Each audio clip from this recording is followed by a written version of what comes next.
some of the hopes of the conservative voices that we are sort of past the peak woke.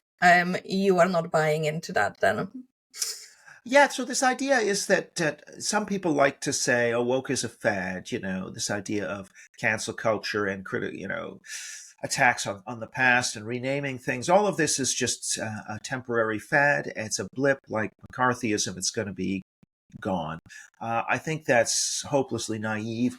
What we see is, in fact, we're in the third wave of what I would call cultural socialist awakening. The first wave was in the late 1960s when we saw the first cancellations, by the way, and we saw a push for affirmative action quotas.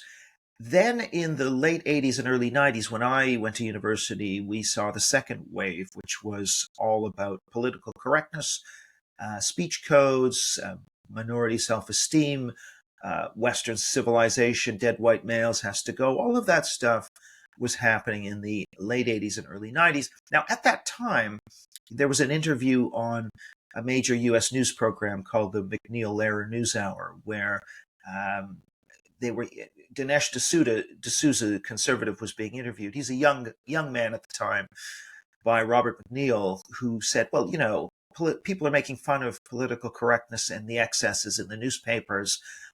This is on its way out. No one's going to remember this. And D'Souza said, well, no, it's because it's become part of the establishment. It's become institutionalized. It's not going to go away.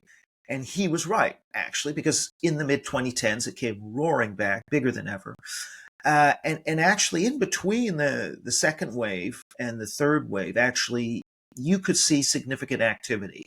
You could see every so often there would be a cancellation. There would be, I just remember a case from the mid-90s. I'm from Vancouver, Canada. The local university, UBC, the political science department was paralyzed with random accusations of racism and sexism, not pointed at any one individual, not substantiated in any way. It led to hundreds of thousands of dollars being spent on some outside investigator. The whole thing was a complete joke, and yet it shows there was no resistance to this virus even then. It's just that the people that were pushing the ideology didn't have the numbers. They didn't have social media with the like button to create a Twitter mob, to organize people across the world to get behind these mobbings.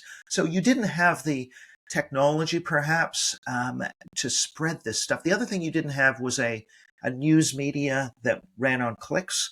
So when you have a click-driven, eyeball-driven news model instead of a classified ads news model, and the need to go viral on social media, I mean, that really helped to explode this phenomenon.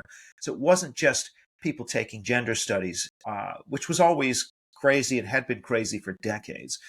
All of a sudden, these ideas spread off campus through the new online media and social media and affected a much larger swathe of society. And so the distinct thing about our current wave, yes, there's trans, which is new, but pretty much everything else is just a deepening and extension of ideas that were already there going back to the late 60s.